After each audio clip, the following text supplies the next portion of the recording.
बहुत अहम मौज़ू। चूँकि रजब का महीना है, तो कूनों के बारे में बहुत ज़्यादा सवाल उठते हैं, बहुत ज़्यादा लोग इस बारे में पूछते हैं। तो जितने भी सवाल हैं, एक मुकम्मल तफ़सीली वीडियो हम आज बना रहे हैं। सबसे पहले कूंडे का मतलब क्या है? क्या कूंडे कोई शरई इस्तिलाह है? क्या कूंडे बिद्दत हैं? क्या न्याज़ सिर्फ़ बाइस रजब को ही बना सकते हैं? रजब की न्याज़ का सवाब क्या है? न्याज़ की मिक़दार कितनी होनी चाहिए? न्याज़ घर से बाहर जाए या ना जाए? न्याज़ बस अंधेरे में पकाई जाए, अंधेरे में तक़सीम की जाए? क्या किसी के मरने की खुशी पर ये कुंडे किए जाते हैं? कुंडे है क्या? यही हमारे आज का लेक्चर का मौज़ू है, तो हमारे साथ जुड़े रहें ताकि सारे पैगामात आप तक हम पहुँचा सकें। सबसे पहले सवाल है जी, कुंडे का मतलब क्या है? तो कुंडे हमारा जो मशहूर हो चुका है कुंडे लफ्ज़, ये एक मीठी टिक्की को कहते हैं। मीठी टिक्कियाँ जो बनाते हैं उसे कुंडे कहते हैं। क्या कुंडे कोई शरई इस्तिलाह है? तो याद रखें, कूंडे कोई शरई इस्तिलाह नहीं है। कूंडे लफ्ज़ ये हमारा खुद का बनाया हुआ है। शरीयत में, इस्लाम में इसकी कहीं इसका ज़िक्र नहीं है जिसे कूंडे कहते हैं। क्या कूंडे बिद्दत हैं? अगला सवाल ये है कि क्या कूंडे बिद्दत हैं? तो याद रखें, पहले तो हमें ये समझना चाहिए कि बिद्दत है क्या?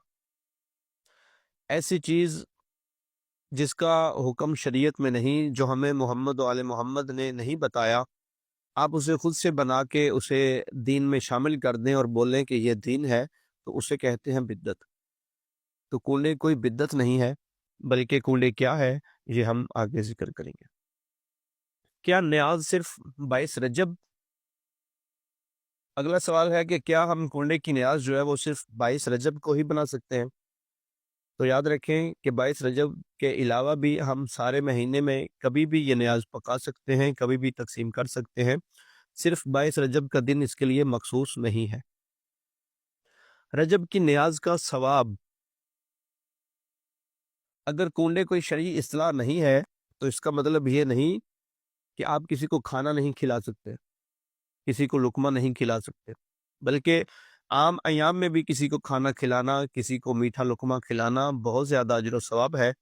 बल्कि इमाम जाफ़र सादिक अलैहिस्सलाम फरमाते हैं कि अगर आप किसी को एक लुक़मा खिलाते हैं, तो लुक़मा अभी उसके पेट तक नहीं पहुँचता कि अल्लाह आपके ज़िंदगी के गुनाह माफ़ कर देता है। भूखे को खाना खिलाने का इतना ज़्यादा अजर व सवाब है।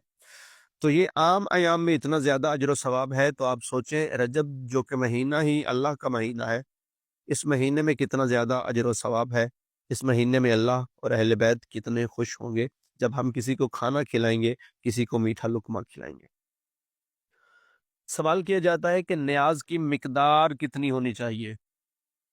ये भी मशहूर हो चुका है, ख़ास करके औरतों में, कि जब आप शुरू करें तो पहले सवा पा से शुरू करें, फिर सवा किलो कर लें, फिर सवा 2 किलो कर लें, फिर सवा 3 किलो, फिर इस तरह सवा-सवा करके बढ़ाते जाएँ, ये सवा मन तक जाएँ। तो ऐसा कोई हुक्म नहीं है, ये अफ़वाहें हैं और ऐसे ही मशहूर हो चुका है।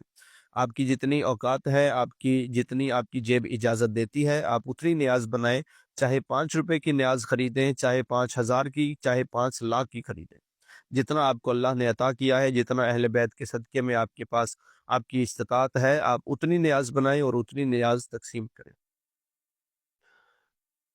न्याज़ घर से बाहर ना जाए, ये भी आम हो चुका है कि जो न्याज़ है वो घर से बाहर ना जाए, बल्कि जिसने खानी है वो घर आए, घर आकर खाए। तो इस चीज़ का भी ताल्लुक दीन से नहीं।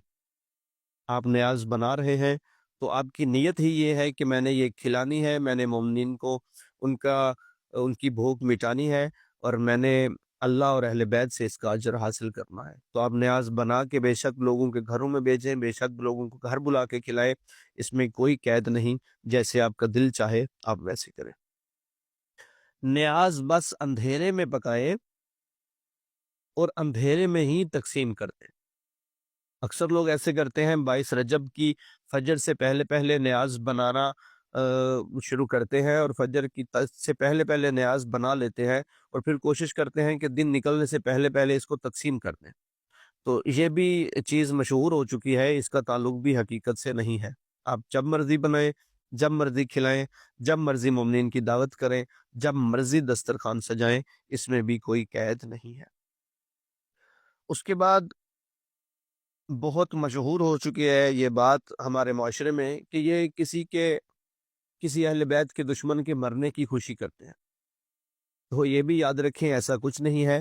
رجب کے مہینے میں عبادت کرنے کا بہت زیادہ ثواب ہے۔ اس مہینے میں روزہ رکھنے کا، جیسے ہم نے پچھلے ویڈیو میں بتایا کہ رجب کے روزوں کا کتنا ثواب ہے۔